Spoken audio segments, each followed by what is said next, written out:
எல்லாருக்கும் வணக்கம். நான் Hema Subramanian. Welcome to home cooking Tamil. இன்னைக்கு நான் உங்களுக்கு ஒரு அருமையான டெசர்ட் ரெசிபி செஞ்சு காட்ட போகிறேன். இது ஆக்சுவலி நம்ம எல்லாருக்குமே ரொம்ப பிடிச்ச ஒரு டெசர்ட். இது சாக்லேட் ஐஸ்கிரீம். யூஸ்வலாக அந்த சாக்லேட் ஐஸ்கிரீம் வந்து மில்க் ஷேக்ஸ் இல்லைனா கப் கேக்ஸ் மேலே வச்சு சர்வ் பண்ணிங்கன்னா பிரமாதமாக இருக்கும். ஸோ இப்போ அந்த க்ரீமியான சாக்லேட் ஐஸ்கிரீம் எப்படி செய்யறதுன்னு பார்க்கலாம்.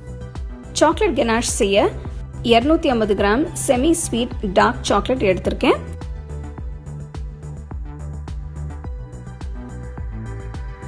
சின்ன துண்டுகளை கட் பண்ணுங்க, அப்பதான் மெல்ட் பண்ண ஈஸியா இருக்கும்.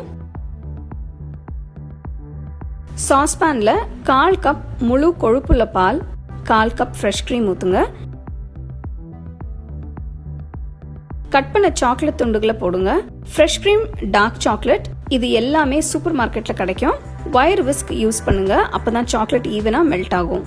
கட்டி இல்லாம கெனாஷ் நல்ல ஸ்மூத்தா இருக்கணும். கெனாஷ் செய்யும் போது அடுப்பு லோ ஃப்ளேம்ல இருக்கணும்.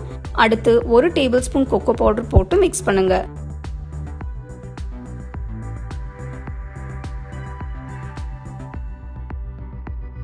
மூணு 4 டேபிள் ஸ்பூன் சர்க்கரை போடுங்க. சர்க்கரையோட அளவு உங்க விருப்பம்தான். நீங்க யூஸ் பண்ற சாக்லேட்டோட ஸ்வீட்னஸ் பொறுத்து சர்க்கரை போட்டுக்கோங்க.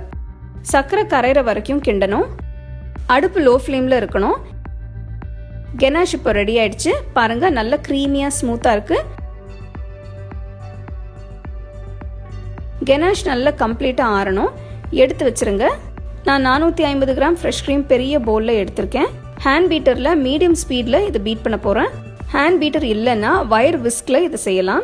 2 நிமிஷத்துக்கு பீட் பண்ணுங்க. பீட் பண்றதுக்கு முன்னாடியே பவுல்லையும் க்ரீமையும் 10 நிமிஷத்துக்கு ஃப்ரிட்ஜில் வச்சு சில் பண்ணுங்க.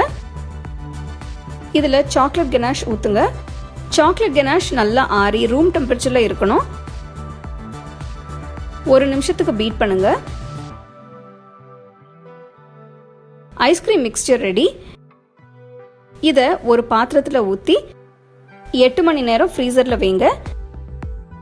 நல்ல டேஸ்டியான க்ரீமியான சாக்லேட் ஐஸ்கிரீம் எப்படி செய்யுதுன்னு பார்த்தீங்க. ஸோ நீங்கள் சர்வ் பண்ணும்போது கொஞ்சம் சாக்லேட் சிரப், கொஞ்சம் நட்ஸ் எல்லாம் போட்டு அது சர்வ் பண்ணி